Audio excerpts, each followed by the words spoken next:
Shalom teman-teman semua, kembali lagi bersama podcast saya kali ini. Kali ini narasumber saya berbeda dari kemarin-kemarin ya.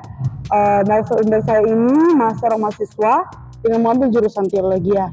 Halo Kak, Halo. Mungkin bisa kenal sedikit Kak? Baik, perkenalkan nama saya Egin Febrianti, akrab disapa Egin. Saya ini adalah seorang mahasiswa dengan jurusan teologi. Nah, mungkin itu saja. Status Kak mungkin?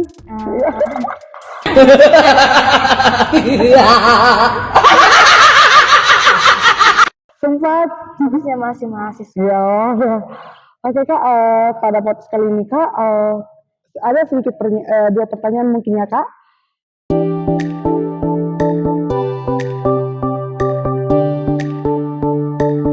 Saya mau tanyakan ini Kak, yang pertama tuh bisa Kakak jelaskan atau memberikan kami sedikit pengetahuan bagaimana sih cara mengidentifikasi atau cara menilai lagu-lagu? Kan Kakak dari jurusan Hikmat ya? Ya, betul. mungkin boleh dijelaskan sedikit bagaimana cara mengiringi lagu-lagu dalam satu minggunya. Oke. Sebelumnya saya mau menjelaskan kepada kita semua bahwa saya ini dari Gereja Kibait, tentu berbeda dengan rekan saya. Oke. Untuk mengidentifikasi sebuah tata cara mengiringi lagu mungkin berbeda, karena di Kibait itu kebanyakan menggunakan yang namanya NKI dan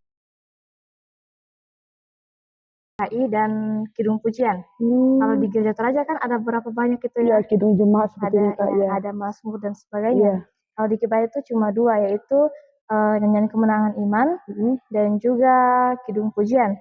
Nah, kemudian kita bagaimana cara kita untuk menyusun tata ibadah itu ya kan? Iya Kak. Tentunya kita memilih-milih lagu. Nah, lagunya itu kita harus sesuaikan dengan situasi pada saat itu. Misalnya, kita dalam ibadah pengucapan syukur, tidak mungkin kan kita mengambil lagu-lagu yang bernuansa duka cita, bernuansa Paskah. Tentu kita mencari lagu yang bernuansa ucapan syukur. Jadi ceritanya ini Kak menyesuaikan ya? Ya, kita sesuaikan dengan keadaan pada saat itu. Kemudian untuk hal mengiringi, kita mengiringi itu tentunya dengan menyesuaikan lagunya.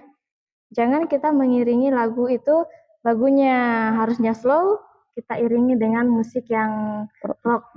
Ataukah malah kita nyanyikan dengan musik yang dangdut mungkin. Mungkin rekan-rekan yang pandai musik itu bisa paham sebagian tentang hal itu.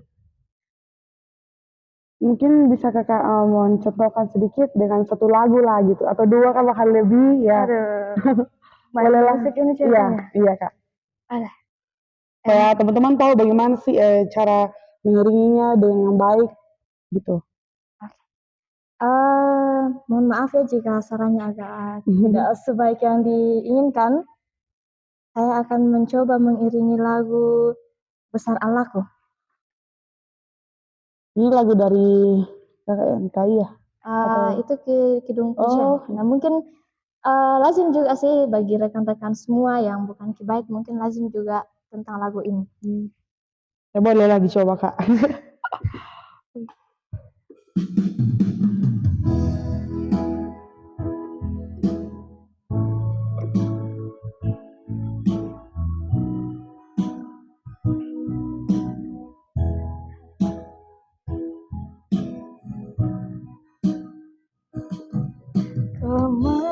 Kemegahan Raja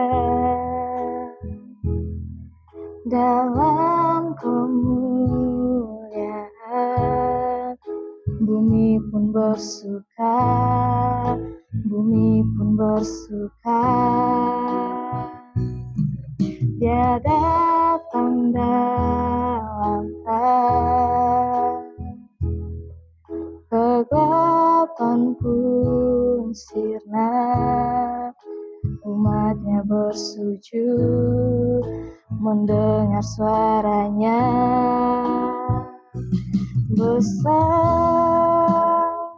Allahku, nyanyikan besar Allahku, samanya besar dan ajaib Tuhanku.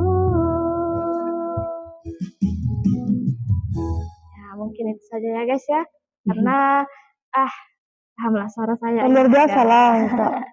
Rasanya tuh kayak mau lagi denger gitu lah Kak. Cukup ya. Oke Kak, tadi sudah Kakak jelaskan bagaimana cara mengiring lagu-lagu ya Kak. Mungkin bisa Kakak kasih kesimpulan gitu untuk mengiringi lagu-lagu ini dalam gereja. Ya, sebelum saya kasih kesimpulannya, yang saya mau katakan di sini, kita itu yang memimpin ibadah dengan pemain musik itu harus koneksi ya, harus ada koneksi. Bukan maksudnya koneksi hubungan tanda kutip ya, tapi koneksinya itu dengan kita bisa melalui spiritual kita. Yang paling penting itu dalam memimpin ibadah dan main musik itu bagaimana kita awalnya itu menyerahkan diri kita kepada Tuhan supaya penyembahan kita, pelayanan kita itu boleh benar-benar untuk kemuliaan bagi nama Tuhan. Nah juga yang saya mau juga sampaikan kepada rekan-rekan semua yang menonton ini, ketika kita dalam penyembahan kan ada yang namanya musik itu biasa mengantar ya dengan apa yang disampaikan oleh pemimpin ibadah. Jangan itu musiknya lebih besar daripada WL-nya yang memimpin ibadah. Karena sering itu saya dengar bahkan di gereja saya sendiri biasa itu pemain musiknya itu lebih besar volumenya dengan pemimpin ibadahnya. Jadi kadang tertutup itu yang suara pemimpin ibadahnya. Dan mungkin itu yang saya sampaikan. Jadi kesimpulannya teman-teman, ketika kita ingin memainkan musik dalam susunan ibadah itu, yang pertama itu ada penyerahan diri kita kepada Tuhan, yang kedua itu ada kesesuaian lagu kita dengan situasi ibadah.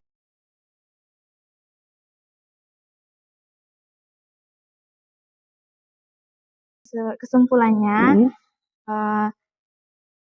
yang saya mau katakan di sini, kita itu yang memimpin ibadah dengan pemain musik itu harus koneksi ya, harus ada koneksi. Bukan maksudnya koneksi hubungan tanda kutip ya, tapi koneksinya itu dengan kita bisa melalui spiritual kita. Yang paling penting itu dalam memimpin ibadah dan main musik itu bagaimana kita awalnya itu menyerahkan diri kita kepada Tuhan supaya penyembahan kita, pelayanan kita itu boleh benar-benar untuk kemuliaan bagi nama Tuhan. Nah juga yang saya mau juga sampaikan kepada rekan-rekan semua yang menonton ini, ketika kita dalam penyembahan kan ada yang namanya musik itu biasa mengantar ya dengan apa yang disampaikan oleh pemimpin ibadah. Jangan itu musiknya lebih besar daripada WL-nya yang memimpin ibadah. Karena sering itu saya dengar bahkan di gereja saya sendiri biasa itu pemain musiknya itu lebih besar volumenya dengan pemimpin ibadahnya. Jadi kadang tertutup itu yang suara pemimpin ibadahnya. Dan mungkin itu yang saya sampaikan. Jadi kesimpulannya teman-teman, ketika kita ingin memainkan musik dalam susunan ibadah itu, yang pertama itu ada penyerahan diri kita kepada Tuhan, yang kedua itu ada kesesuaian lagu kita dengan situasi ibadah, yang ketiga adalah tentang musik itu harus ada kesesuaian style musik kita dengan nuansa lagunya. Ya, mungkin itu saja yang saya. Mungkin perlu kita latihannya sebelum tampil hari Minggu. Latihan Sabtu. Iya. Kak, ini ada lagi nih. Dalam gereja kakak ini, misalnya kan gereja Kibat ya kan? Bagaimana sih memimpin nyanyian sesuai tatanan ibadah dalam gereja kakak setiap minggunya itu? Kan mungkin berbeda dari dominasi gereja lainnya kan? Mungkin kakak bisa bagaimana sih itu susunannya dalam apa yang berbeda-beda dari gereja kakak dengan gereja lain gitu? Oke.